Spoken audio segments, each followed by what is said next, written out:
كتاب هي من شرح مكردو ده صار الله مو فيش باشا حفتها درسه شرح مكردو ده صار الله مو فيش علمي من تاكي ابو تا حفتها درسه امثال شرح مكردو تو ربع كيلو رشتم صوب جا درس رشتم طبيعيه دو ده صار فرق مكردو لانه ما تودي راسم مكردو معناه ان دينك مقري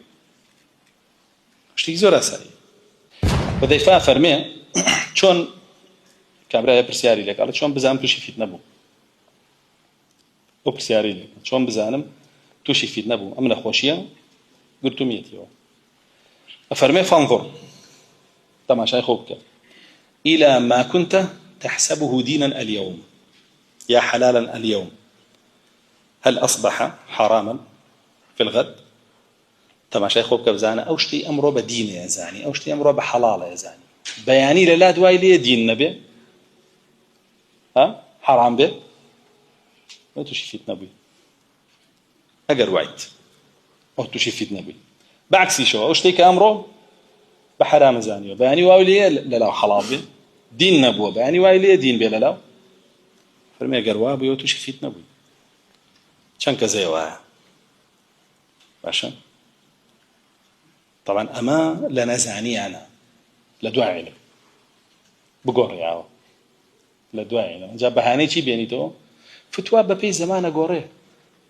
ها شافعي لعراق شتيكي ود لمصر شتيكي كيود بلي وكبلا هو زاني تاوان باركني شافعيه بقوريني دين شافعي وابو رحمه الله عليه بديني قوريو نخير شافعي رحمه الله عليه بكتابي كي نسيله بغداد ناوي الحجه لو كتابها تركيزي كده سرشي والله مدانوي اهلي راي زياده ذلك شو مصر كتابي كي نسينا ينا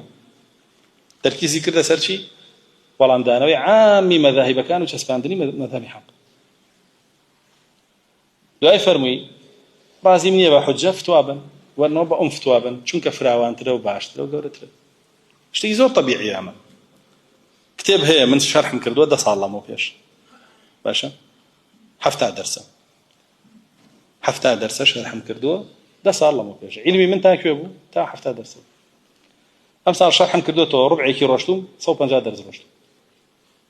طبيعيه دو ده صار فرق مكردو لانه ما تودي راسه انسان برو بيش واروا زياتر فيربه حتى للصحابه شا سرتاك مسلمان بوش تيجي كميزاني وبلام دايب وبخليفه حمود الله وبو شتيكي طبيعيه معنا بلام دين غورينا ويا تو امره بشتي بلا كفر بياني بلا اسلام باشا امره علي ام دانا كفره لدين بيدرشي بياني علي لا اسلام ضروريات قيو امين وبشيره ما تيكشوده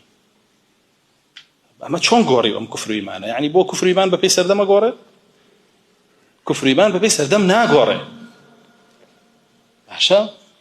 نا غوري بيسر دم كابرها ولا امام مالك بتياتو مناقشه كم ناوي ابو الجويري ابو مرجي ابو بيدين ابو امام مالك فرمي ومناقشه اكين باشا دعيت ولا من بيته قناعه بيك يوي من سليم ديني حقني ويت ولا سليم ديني حقي ابي من شيبك متبدو عن كذي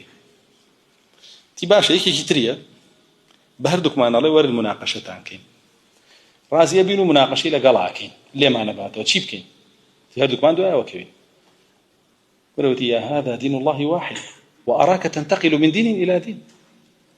يا كابرا ديني الله يقدينا بله من يسد هو بينم هل راسي دين قوري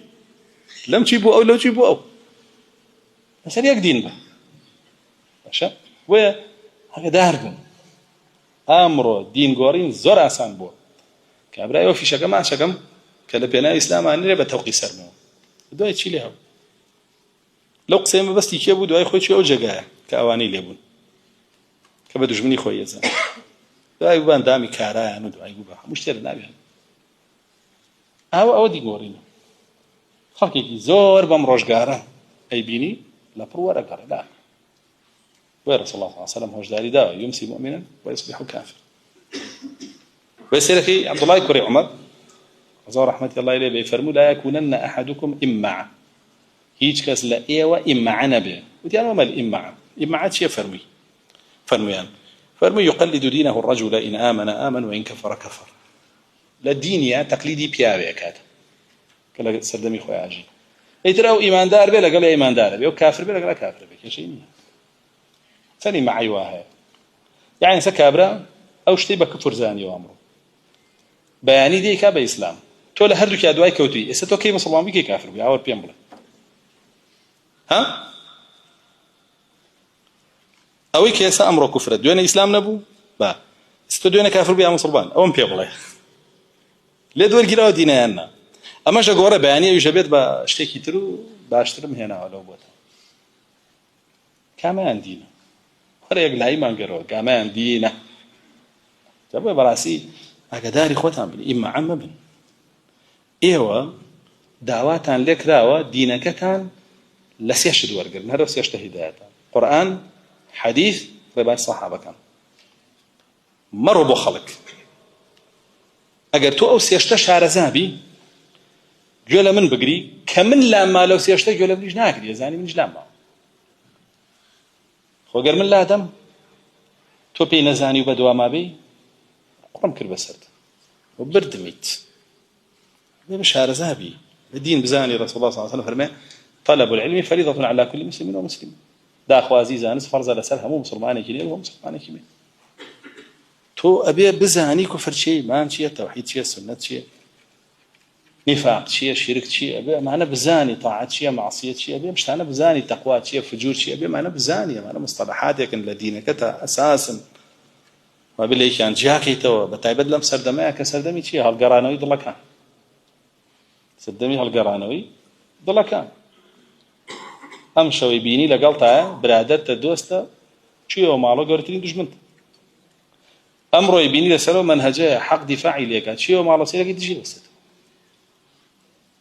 أقول شيء لا يوانيك تا أم دق دفاعي ليك ردوا لو منهجه أني بكافر بدو شيء لا يو كافر أنا جت سرديني وأنا جهاتي واقع كلو كشتي مسلمان في إسلام أقول خلق يبيها قول خوبه دعاء خلق نكي أو شاول خلق نكيتو ثقة بخلقي نكي